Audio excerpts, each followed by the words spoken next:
In November 2019, the Supreme Court of India ruled unanimously in favor of the Mandir side in the Ram Janmabhoomi title suit, paving the way for the construction of a Ram temple in Ayodhya. The Pran Pratishtha for the Ram temple was held on the 22nd of January 2024. आज हमारे राम आ गए हैं।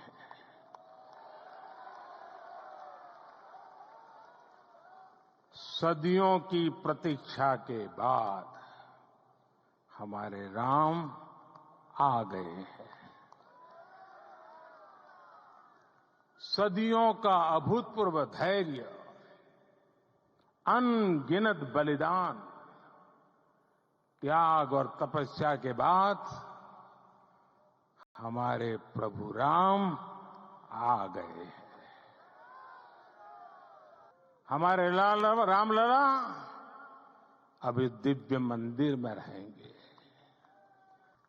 राम मंदिर के भूमि पूजन के बाद से प्रतिदिन पूरे देश में उमंग और उत्साह बढ़ता ही जा रहा था। निर्माण कार्य देख देशवासियों में हर दिन एक नया विश्वास पैदा हो रहा था।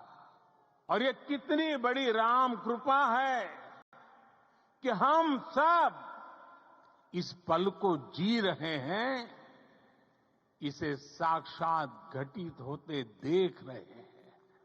साथियों, हम सब जानते हैं कि जहां राम का काम होता है वहां पवन पुत्र हनुमान अवश्य विराजमान होते हैं। इसलिए मैं राम भक्त हनुमान और हनुमान गढ़ी को भी प्रणाम करता हूं। And in that judgment, it also made several references to the Places of Worship Act 1991 and said the concerned act was an affirmation of our secularism. The judgment said, and I quote, "There is a purpose underlying the enactment of the Places of Worship Act. The law speaks to our history and to the future of the nation. Cognizant as we are of our history and of the need for the nation to confront it, independence was a watershed moment to heal the wounds of the past. Historical wrongs cannot be remedied by the people taking the law in their own hands. In preserving the character of places of public worship, Parliament has mandated in no uncertain terms that history and its wrongs shall not be used as instruments to oppress the present and the future." Now, what does the Places of Worship Act 1991 really do? It was passed a year before the demolition of the Babri Masjid, and in Parliament, following its introduction by the Congress government led by P.V. Narasimha Rao, there was a strong debate that took place. It essentially orders a status quo on the religious character of a place of worship in India as of 15th of August 1947, when we became independent. Simply put, any structure that was a temple, a church, or a mosque, or any other place of worship on that day in 1947 shall continue to remain one unless the structure in question is an ancient or historical monument or declared as such, or has already been ruled upon decisively by a court before 1991, or if the disputed parties have agreed mutually to a decision. The Act made a special exception to the Ram Janmabhoomi Babri Masjid matter, which was left out of its ambit. There were many temples that had been destroyed during Islamic invasions as well as during Portuguese rule in Goa. The religious character of some of these temples was changed, with mosques constructed by Aurangzeb, as it is claimed in the Gyanvapi Kashi Vishwanath temple matter in Varanasi, or even the Shahi Idgah Mosque Krishna Janmabhoomi case in Mathura. But many believe the Places of Worship Act comes in the way of Hindus seeking recourse through the courts of law to reclaim what they believe are their places of worship that had been destroyed, only to have mosques erected over them. In both the Gyanvapi and Shahi Idgah cases, the matter has been ongoing in the courts. In the former, a survey too has been carried out to determine the structure's religious antecedents. This has also been the case with the dispute over Bhojshala and the Kamal Mola Mosque in Dhar in Madhya Pradesh.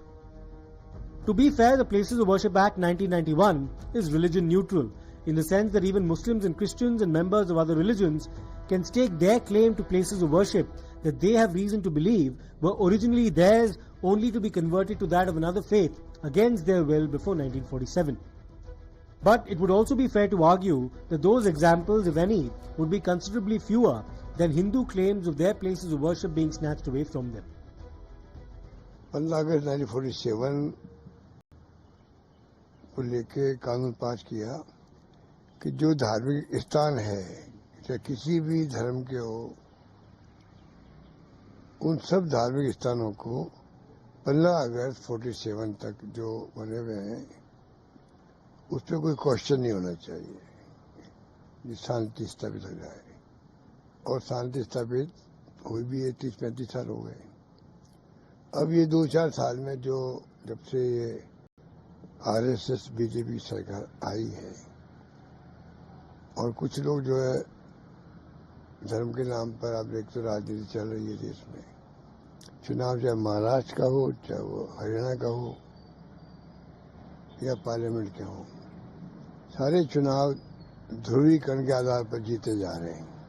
बेहद अफसोसजनक है कि देश की संसद में एक कानून बनता है 91 में, प्लेसेस ऑफ वर्शिप एक्ट, और देश में जो न्यायपालिका है वो उस कानून को नहीं मान रही है और देश की सबसे बड़ी अदालत पूरे प्रकरण में उनको हस्तक्षेप करना चाहिए।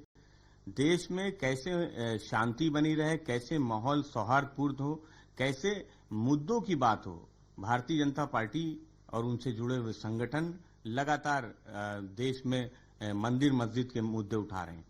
इस तरह के जजेस भी, छोटे छोटे जजेस बैठे हुए हैं जो इस देश में आग लगवाना चाहते हैं। देश में आग लग जाए इनसे कोई मतलब नहीं, सत्ता में बने रहें बस।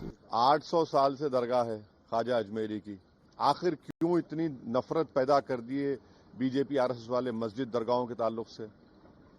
प्रधानमंत्री नरेंद्र मोदी खुद चादर भिजाते हैं। प्लेसेस ऑफ वर्शिप एक्ट तो इस्तेमाल ही नहीं हो रहा। लोअर कोर्ट आखिर प्लेसेस ऑफ वर्शिप एक्ट को क्यों नहीं सुन रही है? जो सियासत नरेंद्र मोदी और आरएसएस कर रही है उससे देश कमजोर हो रहा है, उससे भाईचारगी कमजोर हो रही है, रूल ऑफ लॉ कमजोर हो रहा है। People should not presume that the judiciary should be performing the role of the opposition in parliament or the state legislatures. Too often there's a misconception that the judiciary has to play the role of the opposition in legislatures, which is not so. We are here to scrutinize laws. The Places of Worship Act 1991 has already been challenged in the highest court, and it remains to be seen how the hearings proceed. More importantly, it would be interesting to hear what the ruling dispensation in India, led by the BJP, has to say about the Places of Worship Act 1991. The BJP is known to have walked out in 1991 when the Places of Worship Act was being passed in Parliament. What will its official stand be now? The Indian government is yet to spell out its stand in court on this contentious legislation.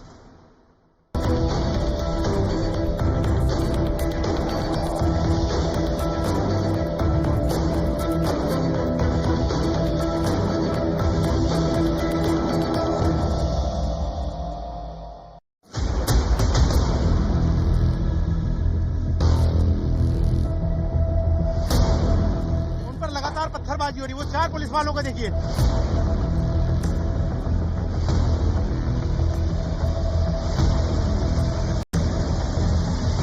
पत्थर देखिए, पत्थर बरस रहे हैं। ये देखिए,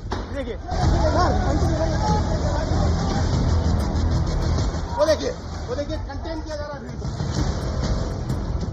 The latest flashpoint in this debate over places of worship is Sambhal in Uttar Pradesh.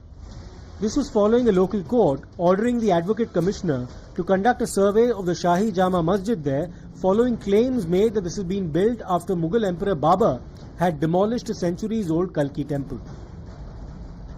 It is the case made by the petitioners in this matter that this site does not fall under the purview of the Places of Worship Act, as they claim it's managed by the Archaeological Survey of India.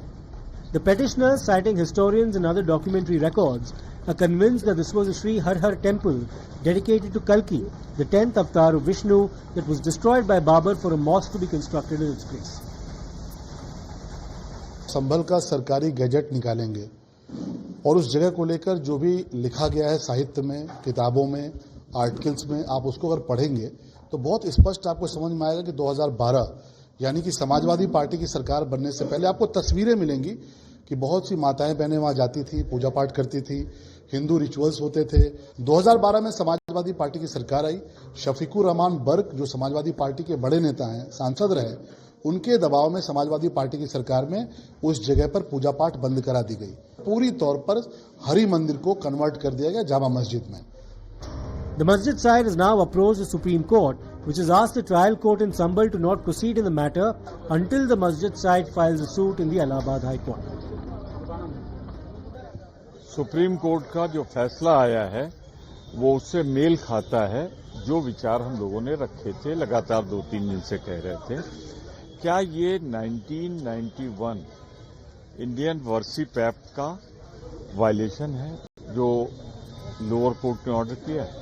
तो मैं पुनः एक बार इस order का स्वागत करता हूं। उन्होंने कह दिया कि बिना हाई कोर्ट के कोई भी कदम नहीं उठेगा। एक तरह से उन्होंने कह दिया कि तुम्हारा जुडिक्शन नहीं है लोअर कोर्ट को। मैं इसका स्वागत करता हूं और कहना ये चाहता हूं कि इसका पालन पूरी तरह से किया। But this is one episode that has turned violent. There were clashes in Sambhal and 4 people died. The town was tense for several days before normalcy could be restored.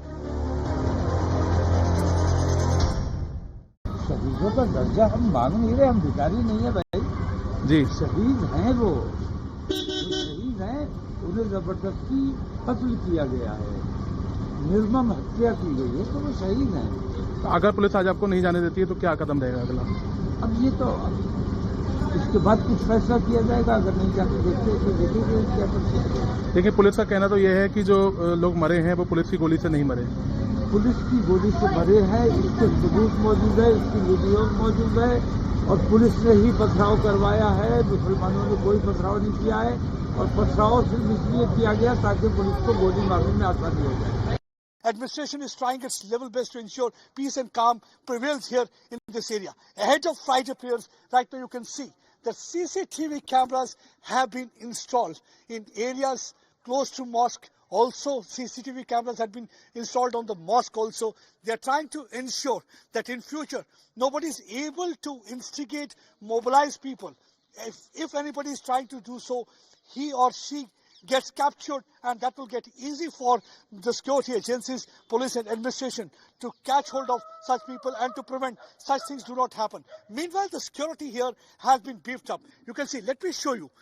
Properly, area has been barricaded. No outsider is being allowed. Administration has made it clear that they will not allow anybody to vitiate atmosphere here in this area. Already we have seen that some of the member parliaments, they try to come out to this place. They were stopped at Hapur. They were not allowed to come towards Sambhal area. They say once the situation is normal, anybody can come and meet family members, whomsoever they want to meet here in Sambhal area. Let me show you here. You can see there's a heavy deployment of the police personnel. They are here.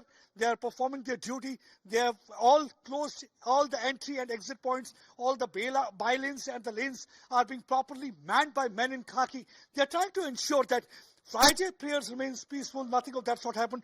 Already, in fact, the cleric of the mosque has asked people to offer prayers at their respective places. He has also asked people here in the vicinity to open shop and maintain calm. And that is what actually administration has also been telling from day one, asking people not to fall prey to any kind of rumor mongering, not to fall prey to any kind of politicization of event, because there are certain vested interests who, for their own dirty politics, are trying to vitiate atmosphere. So administration wants people not to fall prey to any kind of misinformation campaign being unleashed by such people. This has sparked a huge political face-off, with many in the opposition questioning the administration and also the courts. प्रशासन का पूरी तरीके से failure था संभल में। Samajwadi party संभल की जनता से शांति की अपील करती है। देश की जनता का न्याय व्यवस्था में विश्वास बना रहे। समाजवादी पार्टी समझती देश की सबसे बड़ी अदालत को संभल के मामले में हस्तक्षेप करने की जरूरत है। उस पूरे प्रकरण का संज्ञान लेने की आवश्यकता है। फ्राइडे है, लोग नमाज के लिए भी निकलेंगे। वो एक सभी की अपना आस्था का विषय है कि कौन पूजा करने जाता है, कौन नमाज पढ़ने जाता है। सवाल यह है कि भारतीय जनता पार्टी की सरकार को कानून व्यवस्था बनाए रखनी चाहिए, जिस कानून व्यवस्था को बनाए रखने में संबल में भारतीय जनता पार्टी की सरकार विफल रही है। मैं पॉलिटिकल पार्टीज को भी दखल देना पड़ेगा टॉप लेवल पे, और इस तरह की ये रोज दंगे होते हैं मंदिर और मस्जिद पे, इसको बंद करना चाहिए। देश के सामने बहुत सारे बड़े मसले हैं, अनएम्प्लॉयमेंट है, महंगाई है, बेकारी है, बेरोजगारी है, उनसे निपटना ज़्यादा ज़रूरी है। लेकिन हम इसी में धर्म के चीज़ों में उलझे रहेंगे तो एक देश के लिए वो ठीक नहीं है, देश की एकता अखंडता के लिए ठीक नहीं है। प्रशासन को सतर्क रहने के निर्देश दिए गए हैं। हर स्थिति में हम लाइन ऑर्डर को मेंटेन करेंगे और सभी आम नागरिकों को इस बात का हम भरोसा दिलाते हैं। हमारी सरकार सुरक्षित वातावरण तैयार कर रही है और सबका सम्मान करते हुए हम आगे बढ़ेंगे और कानून किसी को भी तोड़ने की इजाजत नहीं है। हम कानून के राज को भी और मजबूत करेंगे। अफवाह उड़ी हुई है कि संभली जामा मस्जिद में नमाज नहीं होगी, जबकि नमाज होगी, लेकिन कड़ी सुरक्षा में होगी। कड़ी सुरक्षा में सब लोगों को देखा जाएगा और सब लोगों की तलाशी वगैरह भी होगी। देखिए, कोर्ट का मामलात हैं। मैंने अभी आपको बताया ही कि कुछ भी रिपोर्ट पेश हो जाए, मस्जिद थोड़ी डिमोलिश होगी। क्यों परेशान हो रहे हैं सब लोग? रिपोर्ट चाहे पॉजिटिव हो चाहे निगेटिव हो। ये लोअर कोर्ट इस देश में आग लगवा देंगे, बता रहे हैं आप। और सत्ता में रहने के लिए कुछ लोग इस देश को जला दें और जलाने के बाद राख पर भी शासन करें, उससे भी प्रसन्न रहेंगे। जनता कोई नहीं चाहती, जनता सिर्फ शांति चाहती है, चाहे हिंदू हो, चाहे मुसलमान हो, चाहे सिख हो, चाहे ईसाई। पूरे देश में आग लगाने की बातें हो रही हैं, क्या हो क्या रहा है देश में? प्रधानमंत्री जी को भी देखना चाहिए और मैं चाहता हूं कि माननीय सुप्रीम कोर्ट स्वयं संज्ञान ले। देश के अंदर हो क्या रहा है? एक पूरी कम्युनिटी को आप कहां ले लगाना चाहते हो? किस साइड लाइन में लगाना चाहते हो? आप उनके धार्मिक स्थल नहीं छोड़ रहे, आप उनकी प्रॉपर्टीज के ऊपर आप नहीं छोड़ना चाहते। आखिर क्यों इतनी नफरत पैदा कर दिए बीजेपी आरएसएस वाले मस्जिद दरगाहों के ताल्लुक से? प्रधानमंत्री नरेंद्र मोदी खुद चादर भिजाते हैं। अब बताइए उस पर क्या बोलेंगे वो? लोअर कोर्ट आखिर प्लेस ऑफ वर्शिप एक्ट को क्यों नहीं सुन रही है? जो सियासत नरेंद्र मोदी और आरएसएस कर रही है उससे देश कमजोर हो रहा है। Amid this episode, a local court in Ajmer in Rajasthan admitted a petition to conduct a survey at the Ajmer Dargah of Khwaja Moinuddin Chishti. It was the claim of the petitioner that this was originally a Shiv temple. Notices have been sent to the Centre and the Archaeological Survey of India in this matter to seek their response before an order can be passed. ऐसा है, दरगाह भगवान शिव का मंदिर है, असल में दरगाह तो है नहीं वो। और उसमें बहुत सारे साक्ष्य हमने माननीय अदालत के समक्ष रखे हैं, जिसमें कि मेन साक्ष्य है हरविलास शारदा जी की बुक, जो कि उन्होंने 1910 में लिखी है। और वो ऐसे व्यक्ति हैं, बड़े गंभीर व्यक्ति हैं, क्योंकि म्यूनिसिपालिटी के चीफ कमिश्नर रहे अंग्रेजी सरकार में 1890 में। वहां पे जब कोई व्यक्ति पहली नजर में भी जाएगा, देखेगा वहां बुलंद दरवाजा है बाहर, तो बुलंद दरवाजा हिंदू संस्कृति और हिंदू जो प्रतीक चिन्ह है वहां छपे हैं, सबको दिखाई देंगे कि ये इस्लामिक पद्धति नहीं होती है, ऐसा जैसा कि राम मंदिर में भी देखा। और उसके बाद जहां शिवलिंग होता है वहां पे पानी, झरना, नदी कुछ ऐसा होता है, तालाब होता है, तो वो झरना वहां गिर रहा है, झरना जिसे बोलते हैं, चारों तरफ से पहाड़ से घिरा हुआ है, जिसे दरगाह कहते हैं। वो वहां शिवलिंग था और ऊपर से पानी आ रहा था और वो भी तालाब उन्होंने भर दिया। तो ऐसे बहुत सारे साक्ष्य। नीचे तहखाने में मंदिर है, जो कि तहखाना ये खोलते नहीं है। मेरे ख्याल से ये बिल्कुल गलत है कि जिस तरीके से अजमेर दरगाह हो या संभल हो या कोई भी मस्जिद हो, मस्जिद को लेके उसको कंट्रोवर्सी में खींचना मेरे ख्याल से, या मजार को खींचना बिल्कुल गलत है। अजमेर की दरगाह बड़ी पुरानी है, ख्वाजा मोइनुद्दीन चिश्ती ने बाकायदा बड़ी खिदमत की है इंसानियत की, और अजमेर की दरगाह के ऊपर आज भी लोग आते हैं, उनकी मन्नतें मुरादें पूरी होती हैं। इसको कंट्रोवर्सी में डालना मेरे ख्याल से बिल्कुल गलत है। और मैं भारत सरकार से ये अपील करूंगा, खास तौर से अपने प्रधानमंत्री जी से, कि ऐसे लोगों के ऊपर लगाम लगाएं जो मुल्क की छवि को खराब कर रहे हैं, क्योंकि अजमेर का पूरी दुनिया में नाम है। जो सत्ता पे बैठे हुए लोग वो लोग हैं जो देश को पीछे ले जाने का काम कर रहे हैं। और जिस तरह की जो ये देखने को मिल रही हैं घटनाएं, कहीं ना कहीं ये नहीं चाहते हैं कि हमारे युवाओं को रोजगार मिले, हमारे बच्चों को आरक्षण मिले, हमारी महंगाई कम हो। तो मैं समझती हूँ लगातार इस सरकार की एक ही वन पॉइंटेडनेस में काम कर रहे हैं कि कैसे लोगों का ध्यान भटकाया जाए जो मेन इश्यूज हैं आज की तारीख में। न्याय व्यवस्था पे और विपक्ष टिप्पणी कर सकता है, लेकिन पूरी दुनिया में जो भारत की न्याय व्यवस्था है वो निष्पक्ष है, इसलिए हम उस पर कोई टिप्पणी करने के लिए अधिकृत नहीं है। हम पूरी तरीके से, हमारी पार्टी पूरी तरीके से न्याय व्यवस्था का सम्मान करती है। It remains to be seen how these disputes now evolve and unfold. The Places of Worship Act does place a bar on changing the character of places of worship from what they were in 1947 but it does not, as the Supreme Court itself has said so, in ascertaining the original character of that site. But this quest for truth too, so to speak, has resulted in violence. The more these claims intensify, the more heated the political landscape is likely to become.